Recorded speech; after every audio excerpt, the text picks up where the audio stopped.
So আজকে হবে চিংড়ি মাছ দিয়ে থোড়ের ঘন্ট। হ্যাঁ, বড় ভিডিও অনেক দিন পরে করছি, আর এটা করার একমাত্র প্রধান কারণ হচ্ছে ডিটেলসে সব কিছু আপনাদেরকে জানাবো। বাকি এই রেসিপিটা শর্টে দেখতে চাইলে ডেসক্রিপশনে লিঙ্ক দিয়ে দিলাম, সেখান থেকে দেখে নিন। সো আর বেশি কথা না বাড়িয়ে ভিডিওতে আসা যাক। প্রথমে থোড়টাকে নুন মাখিয়ে 1 ঘন্টা ঢাকা দিয়ে রেখে দিতে হবে, যার ফলে থোড়টা নরম হয়ে যাবে। তারপরে ঢাকা খুলে 1 ঘন্টা বাদে একটু চটকালেই থোড়গুলো ভেঙে ভেঙে যাবে, আর দেখুন একটা নরম ভেঙে নেওয়ার প্রধান কারণ হচ্ছে থোড়ের তরকারিটা যাতে মাখা মাখা হয়। তারপরে এইভাবে চেপে চেপে থোড় থেকে জলটাকে বার করে একটা পাত্রে তুলে রাখবো। আর থোড়ের ঘন্ট করার জন্য লাগছে আলু আর কুমড়ো। তারপরে একটুখানি সামান্য কড়াই তেল গরম হতে দেবো, আর এদিকে নুন আর হলুদ দিয়ে চিংড়ি মাছগুলোকে মাখিয়ে ভেজে নেব।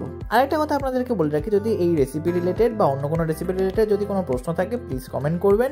আর যদি আপনাদের ফিউচারে কোনো রান্না দেখতে চান তাহলে সেটাও কমেন্ট করবেন, আমরা সেই হিসাবে ভিডিও বানাবো। তো যাই হোক, চিংড়ি মাছগুলোকে ভেজে নিই। তারপর আবার কড়াই তেল দিয়ে 1.5 চামচ 5 ফোড়ন আর একটা তেজপাতা এইভাবে মাঝখান দিয়ে চিড়ে একটুখানি ভেজে তার মধ্যে পেঁয়াজ দিয়ে 1-2 মিনিট ভেজে তার মধ্যে আলুগুলোকে এইভাবে ভেজে নেব। আর একটা কথা, পেঁয়াজগুলো বেশি ভাজা হবে না, আবার কাঁচাও থাকবে না। তারপরে আলুগুলোকে এইভাবে ভেজে নিয়ে কুমড়োগুলোকে দিয়ে আরও 2-3 মিনিট ভেজে নেবো সব কটা একসাথে। এবার মশলার পাড়া, প্রথমেই 1 চামচ জিরে গুঁড়ো, একটু আদা বাটা, 1 চামচ লঙ্কা গুঁড়ো আর 1/2 চামচের একটু বেশি হলুদ গুঁড়ো দিয়ে ভালো করে এইগুলোকে মিক্স করতে হবে। আর নাড়তে নাড়তে যদি খুবই শুকনো হয়ে যায় তাহলে সামান্য একটুখানি জল দিতে পারেন আপনারা।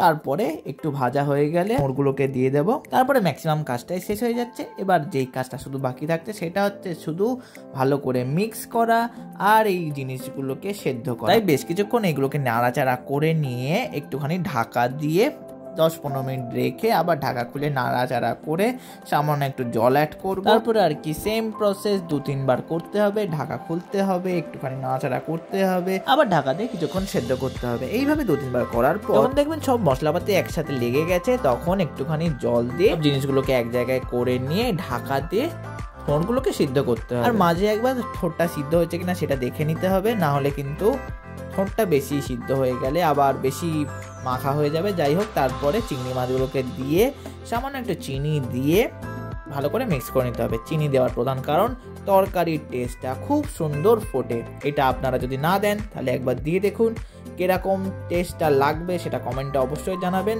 আর একদম জলটা শুকনো হয়ে গেলে ওপর দিয়ে একটুখানি ঘি আর গুঁড়ো গরম মশলা একদম দিতে হবেই।